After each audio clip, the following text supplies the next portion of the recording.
মুন্সি আব্দুর রউফ ১৯৭১ সালে চট্টগ্রামে ১১ নম্বর উইংয়ে কর্মরত ছিলেন। ১৯৭১ সালের ২৫শে মার্চ পাকিস্তান হানাদার বাহিনী অপারেশন সার্চ লাইট নামে বাঙালিদের উপর নৃশংসভাবে হত্যাকাণ্ড শুরু করে। সেই সাথে আক্রমণ করে বাঙালি সেনাবাহিনী, এপিআর, পুলিশ বাহিনীর উপর। তামাটে বীর বাঙালি পাকিস্তানি হানাদার বাহিনীর বিরুদ্ধে বীর বিক্রমে প্রতিরোধ গড়ে তোলে। শুরু হয় মুক্তিযুদ্ধ। মুন্সি আব্দুর রউফ ৮ম ইস্ট বেঙ্গল রেজিমেন্টের সঙ্গে একত্রিত হয়ে অদম্য শক্তি আর সাহসিকতার সঙ্গে হানাদার বাহিনীর সঙ্গে যুদ্ধ করতে থাকেন। তিনি দায়িত্ব পালন করেন মাঝারি মেশিনগান ডিপার্টমেন্টের ১ নং মেশিনগানার হিসেবে। তিনি পার্বত্য চট্টগ্রামের রাঙামাটি, মহালছড়ি জলপথে বিভিন্ন রণক্ষেত্রে যুদ্ধ করতে থাকেন। এই জলপথ দিয়ে পাকিস্তানি সশস্ত্র বাহিনীর চলাচল প্রতিরোধের দায়িত্ব পড়ে তার কোম্পানির উপর। এই কোম্পানির সৈনিকরা বুড়িঘাট এলাকার চেঙ্গিখালের ২ পাড়ে অবস্থান নিয়ে গড়ে তোলে প্রতিরক্ষা ঘাঁটি।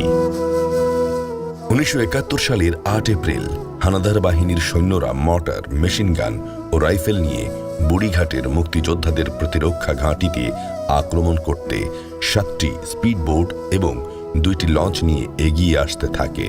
এটি ছিল পাকিস্তানি সেনাবাহিনীর ২য় কমান্ডো ব্যাটালিয়নের অভিযান। প্রতিরক্ষা ঘাঁটির কাছাকাছি পৌঁছেই পাকিস্তানি বাহিনী আক্রমণ শুরু করে মুক্তিযোদ্ধাদের উপর। স্পিডবোট থেকে মেশিনগানের গুলি এবং ৩ ইঞ্চি মর্টারের শেল নিক্ষেপ করতে থাকে মুক্তিযোদ্ধাদের প্রতিরক্ষা ঘাঁটিতে। ৮ম ইস্ট বেঙ্গল রেজিমেন্টের বীর যোদ্ধারাও অদম্য সাহসিকতার সঙ্গে প্রতিরোধ গড়ে তুলতে পাল্টা আক্রমণ শুরু করে।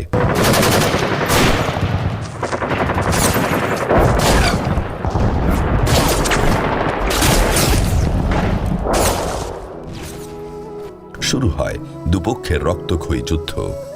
এক পর্যায়ে পাকিস্তানি বাহিনী ভারী অস্ত্রের গোলাগুলির তীব্রতায় মুক্তিযোদ্ধাদের প্রতিরোধ ব্যবস্থা ভেঙে পড়ে।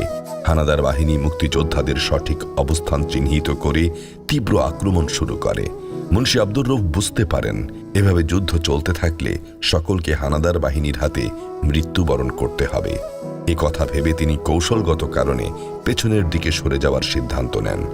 পেছনে ফিরে যাওয়ার এই সিদ্ধান্ত সহযোদ্ধাদের জানানো হলে সৈন্যরা পিছু হটতে শুরু করে।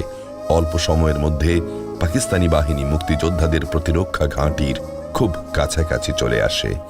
এই অবস্থায় সকলে একসঙ্গে পিছু হটতে থাকলে সবাইকে মৃত্যুবরণ করতে হতে পারে। এই কথা ভেবে মুন্সি আব্দুর রউফ নিজে পিছু না হটে পরিখায় অবস্থান করেন। পরিখায় থেকে পাকিস্তানি স্পিডবোটগুলোকে লক্ষ্য করে অনবরত গুলি ছুঁড়তে থাকেন তিনি। সহযোদ্ধাদের নিরাপদে ফিরে যাওয়ার কৌশলগত কারণে পাকিস্তানি সেনাদের বিরুদ্ধে একাই লড়তে থাকেন মুন্সি আব্দুর রউফ।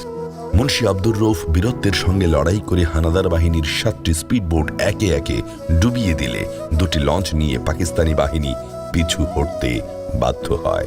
তারপর পাকিস্তানি বাহিনী ২টি লঞ্চ নিয়ে পিছু হটে মুন্সি আব্দুর রউফের মেশিনগানের গুলির আওতার বাইরে নিরাপদ দূরত্বে চলে যায়। নিরাপদ স্থানে গিয়ে পাকিস্তানি বাহিনী লঞ্চ থেকে মর্টারের গোলাবর্ষণ শুরু করে। মর্টারের গোলার বিরুদ্ধে মুন্সি আব্দুর রউফ জীবন বাজি রেখে একাই লড়তে থাকেন। অদম্য সাহসে বীরত্বের সঙ্গে যুদ্ধ চালিয়ে যান। এই সুযোগে তার সহযোদ্ধারা নিরাপদ স্থানে ফিরে যেতে সক্ষম হয়। এমন সময় হঠাৎ করে হানাদার বাহিনীর একটি মর্টারের গোলা মুন্সি আব্দুর রউফের অবস্থানরত বাংকারে এসে পড়ে। গোলার আঘাতে তার সারা শরীর ঝাঁঝরা হয়ে যায়। মুন্সি আব্দুর রউফ বীরত্বের সঙ্গে লড়াই করতে করতে শত্রু বাহিনীর গোলার আঘাতে শাহাদাত বরণ করেন।